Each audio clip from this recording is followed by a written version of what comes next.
So I walk into the coffee club and of course I'm late, right? So I'm like good 5 minutes late. Everyone's sitting around the table, facing each other, deep conversation. Here's the new guy walking in, and there was a door past the table that I could have went out and went right and just kept on walking. That choice right there to just sit down awkwardly and wait for a break to be able to introduce myself and join the group, to me, that right there, that little decision was a huge turning moment in my life, because had I just walked out that door, I would have went to work. If you're an active real estate investor and you're looking to do larger deals, you're in the right place. We are going to go and take the conceptual type of stuff that you listen to from other real estate podcasts and bring it down to the tactical, the nitty gritty, the actual actionable types of things that other real estate investors that went big did to grow their own real estate empire. You're listening to the Go Big Live podcast. I'm your host, Matt Druin. Hey, what's up, everybody? My name is Matt Druin. I'm host of the Go Big Live Real Estate Investors podcast.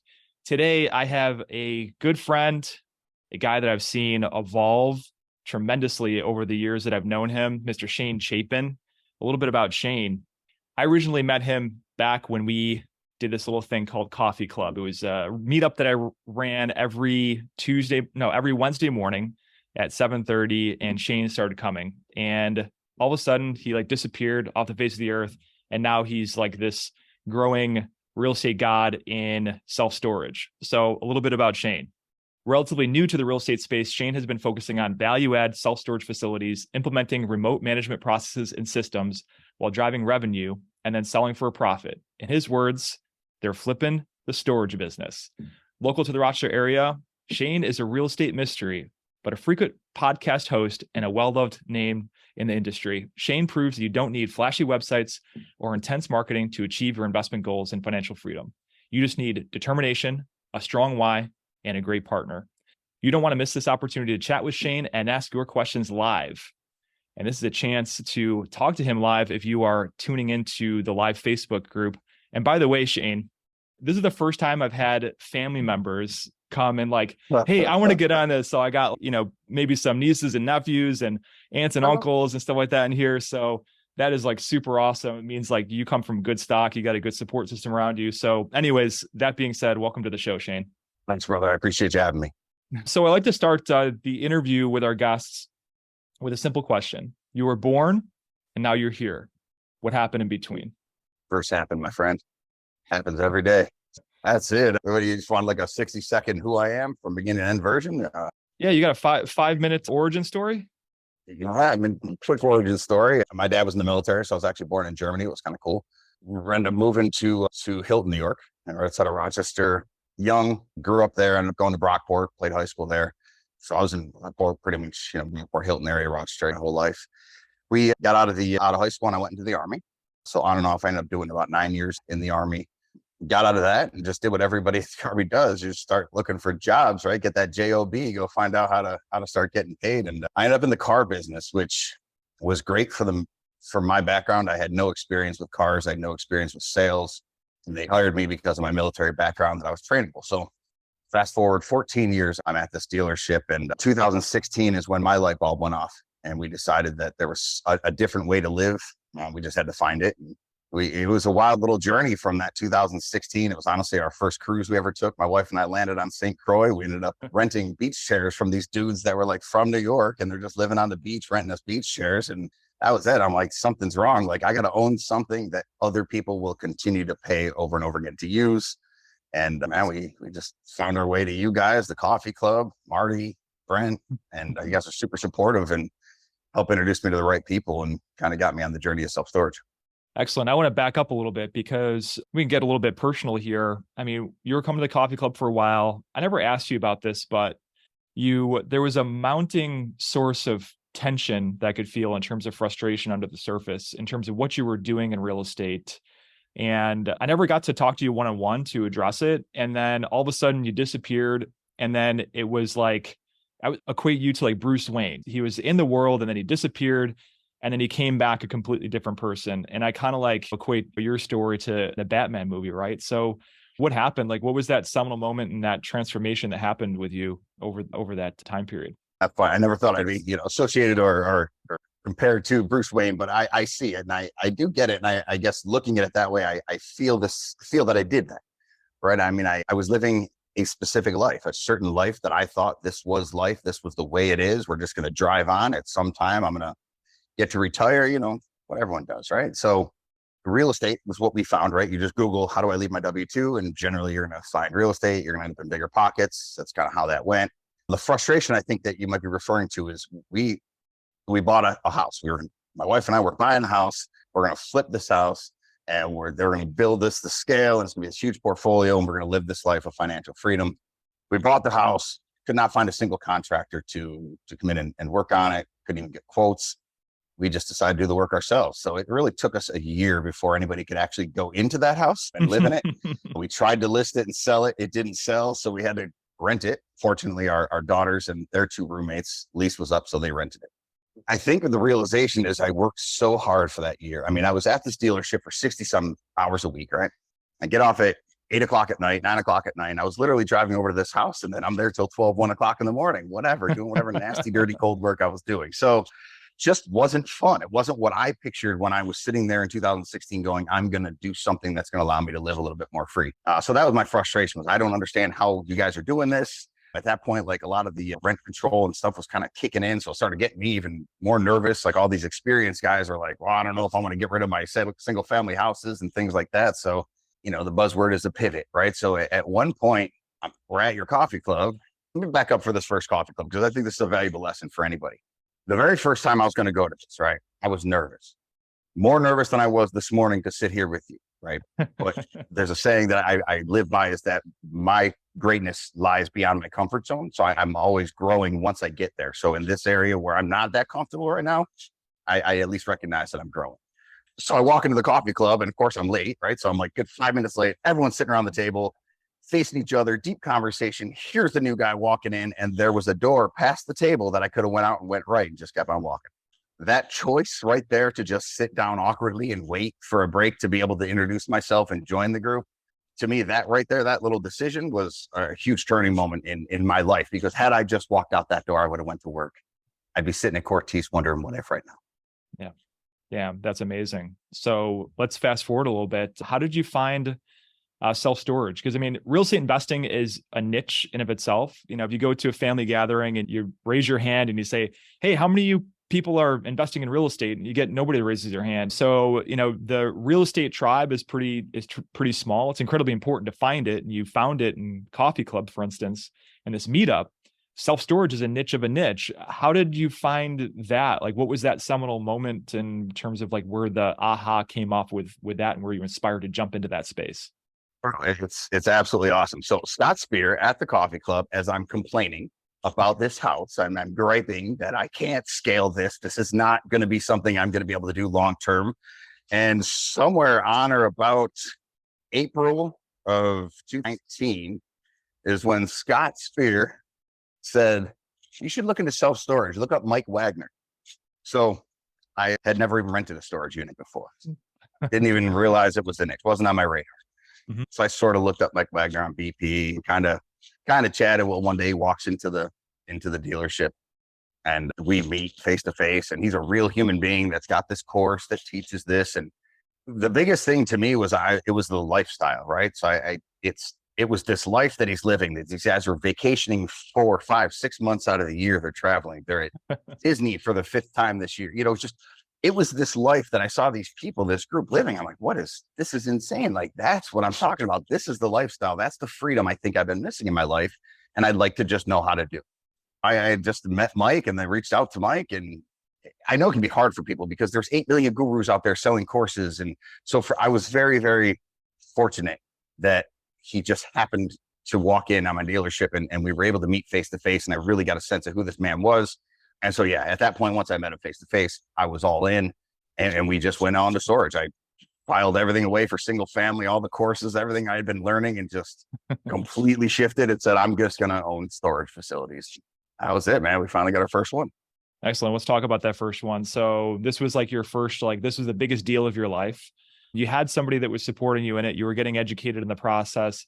Kind of tell us what, the origin of that deal, how you found it, let's say, or what was your process for finding deals until you landed your first one? I did what so many people do probably put a post out there. Where do I buy a list? And then I got a list and I bought a list like everybody else. And then I scrubbed the list and I started sending out mailers to the list, and it made sense. And I got some calls and I got some practice underwriting. But I will tell you, of the 7 facilities that we have bought, not one of them has been generated by a phone call from me, a mailer from me, an email from me. I have not generated a single deal in any of my marketing, which is really non-existent at this point. So that, for me, it's all about relationships. That is what has gotten me to where I am today, is just relationships. Everything else falls into place if you surround yourself with the right people, and you're the right people. You have to fit, right? You have to be willing to do things and make decisions and take action. But yeah, it was one of those. First deal came along on a call. I was on an uncomfortable live call that I just joined the Storage Rebellion University, and up comes Scott Spear and my buddy Chris Michaels. And Chris Michaels was just getting in the game. Part of which we probably signed up about the same day. Like we were colliding, and he needed to wholesale his first deal, and I wanted to buy my first deal. And our stars just aligned on that call, and they sent me over the deal. And again, I had no idea what I was doing. This thing was 851 miles driveway to driveway. This was down in South Carolina. I've never rented a storage unit. I've never owned a storage unit, had no idea what I was doing. But man, I trusted Scott Spear, and he brought this deal and said, listen, I think this makes sense. This is what we can do. So I trusted the deal in that aspect. I had no idea what I was doing. Took the kids, packed up the car. We drove down there for a due diligence trip, and bought that. We ended up closing in August of 2020 on our first facility. It's in King Street, South Carolina. It was about 10,000 square feet, and it was like 15% occupied, just completely mismanaged. Wow. Yeah, it was ugly. Yeah. So let's talk about the capital stack at acquisition. I mean, how much did you buy this thing for? What kind of debt did you put on it? How did you raise the capital in terms of the equity you had to do to take this thing down? So at this point, right, I'm a newbie storage investor. I've never bought a storage facility, and my investing career was a house. There's a house. We did good, right? We rented it for a year. We cash flowed. We sold it. We doubled the price. I mean, it did what it's supposed to do. But that was my experience, right? I didn't come from, hey, I built a multi-million-dollar wholesaling, flipping business, and now I'm shifting. It's like I'm just new. So the price of the facility was $210,000.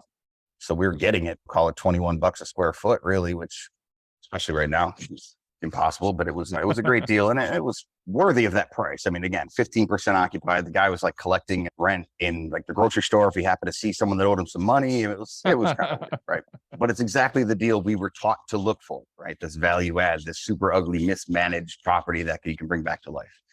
$210,000. We put another $20,000, raised $20,000 for just capital that we needed for gates, some lights, some cameras.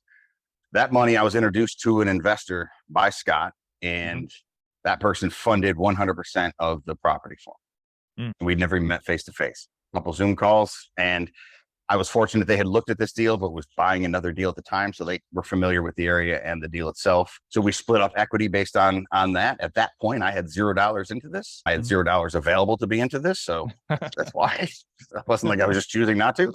And so 230 grand all in. Like I said, it was about 10,200 square feet. And I got to work figuring out all the stuff that I didn't know. So let's talk about the entity structure and how you landed on what you're going to do in terms of the split in the membership interest and all that stuff. So we took on no debt, right? It was just paid for cash, funded it. So the equity split really, and as it should be, it was generated by the person with all the money, right? It's just kind of how. So I had an idea of what I wanted, but I also was realistic enough to know that it didn't really matter what I wanted at this point. Like I just needed to get in the game, right? That's all I wanted. I wanted to get in the game. So I was offered to operate this facility, turn it around. I ended up maintaining 30% ownership of that. I gave up 10% for a small capital injection, and then 60% for the entire purchase price. So, and then was there any like preferred rate of returns, or was it just a straight up just equity split between the partners? No, this was really, really simple. We just were equity split, ownership, cash flow, equity. And how we do that is we create an LLC in the state of each facility, right? So we created a South Carolina LLC, drew up the operating agreement. Everybody's members of that LLC and ownership. And just every quarter, we're writing checks. Excellent. Excellent. So on that first deal, let's talk about the business plan you had from day one, and then how that differed in terms of reality. on the execution. So what was the plan from the get-go? Yeah. So initial plan on this was we needed to get cameras. We needed the gate to function. We needed lights to be turned on. We needed 25% of one of our buildings rebuilt. About 3 units down at the end were crushed by trees. Mm-hmm. The trees were still there. So we had to clear out an entire row behind a fence line of just wild vines and trees. And it was a pretty ugly thing to arrive to.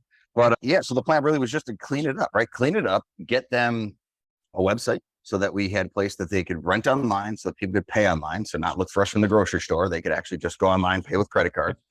We actually had leases. We generated lease agreements. So setting up with a software company and getting that set up so that people could now rent online, pay online, communicate with us online. They can send us text messages back and forth. We can access the gate. We hired a call center so that we actually had somebody answering the phones to be able to take on new customers, be able to pay by phone and just answer general questions. So yeah, so we've got a local manager, three-pronged system, local manager on the ground, your boots on the ground. That's how you can do this remotely, is you don't have to be there. Good software where people can pay and rent online, and a call center for somebody answering your phones. That's the business plan I put in there. And that's what I've since done every other place. I know some people don't do call centers. They like answering their own phones. I don't. So Shane, let's talk about how maybe the execution differed from the business plan and maybe some, I don't know, unpleasant surprises along the way that were learning opportunities for you. I mean, so many. You could fill a warehouse with what I didn't know. I had no idea what to expect, right? So I'm just kind of flying blind and knowing that I have this support group. So I'm going to go just back to that. I had this group. I had people that were around me that had done this before. I wasn't reinventing the wheel. I wasn't coming up with, even the business plan I used was someone else's. I just copied, pasted, cut it, adjusted a little bit, but it's not reinventing the wheel. So I don't know if it really differed too much. I think some of the surprises were, I think the demand, we had good surprises. Honestly, the demand was way higher than we thought it was going to be. So we filled up way faster than we thought we were going to. Mm-hmm. One of the things that it continues to be difficult to deal with that I learned very quickly is dealing with contractors at a distance. Right? Dealing with contractors sometimes, unless you really find a good one, can be difficult. The good ones are busy and they're always busy, right? So there's a reason. So that was probably something that I struggled with until I found the right people and now see the benefit of having those right people. And I still have those people in my corner there in that town that have since traveled to other facilities for me. That's how much I trust and like them, that I've paid them to go to like Georgia to do work on a facility for me because I just didn't trust anyone in Georgia. So I had this guy come. So that was a struggle. Yeah, I think that was really, other than that, everything just kind of went a little bit slower as far as how long to get a gate put in, how long to get an electrician to come out. Things took a little bit longer, and it definitely was testing my patience a little bit. But I will say that one person I gotta stop complaining, but I was complaining too about something and the time. And they said, bro, this was sitting here for like 3 years, no power, gates wide open. It's going to be okay if it takes you another week to get your gate. Right. And so it was like, put it in perspective. I was okay. And, eventually it all got running. So what was your strategy for lease up? That to me would be like scary as hell to have something that's at 15% occupied. One thing it was like, all right, the market is telling me something like that there's not a lot of demand here. So what was your strategy for lease up on this deal? And how fast was it in terms to get it leased up to stabilized occupancy in the self-storage world? The facility itself told me why it was 15% occupied, right? So if this thing was what it was sitting now, but at 15% occupied, I'd have a whole different look on this deal, right? It would be a way different thing to look at. But because of what it was and the condition it was in, there is no other facility within 10 miles. There's like a couple of buildings that I think a lumber company owns. But other than that, we're really the game, and we're right in the middle of town. So lease up, we just signed up with like companies called Sparefoot, right? I learned from Chris Michaels, who is very good at Facebook ads. So I took his Facebook ads course, ran some Facebook ads. Like storage, you don't sell storage, right? So it's never something you go sell somebody like, hey, guess what? You didn't know it, but you need storage. Like, oh, let me put all my stuff in a big box for it. It's just being there so that when they do need storage, they think of you, right? They can find you. So it was just the demand was there. And apparently just a lot of people wanted to store their stuff and didn't know where to do it or didn't feel secure enough to do it here. So once we took over and did what we did, it was probably 12 months. And we were already up in the 80% occupied range. We had gone, I think, September 2020. That was our first month with our software program. We collected about $1,500. September 2021, I think we collected just under $6,000. Wow. And then honestly, September 2022, we collected like right around $9,000. So this has gone from probably grossing about maybe 30 grand a year. And I don't even think it was that much. I think it was like 18 or 19 grand a year, up to, say, we're probably around 80. And we've had it for, it's going to be 3 years and 3 years coming up. So yeah, that is an awesome story. Absolutely. Yeah, I came from, when I was director of operations for a national real estate development company, we had some self-storage in the portfolio. And my regional managers were like, Matt, you got to pay the square foot bill. Get accounting to pay the square foot bill, because that's like an incredible tool with the people that work at square foot in that platform for definitely leasing up and keeping facilities leased. So let's talk about bringing it forward a little bit. Like, do you still have the same capital stack on this thing, or did you do a refinance after you stabilized the property? Tell me about that.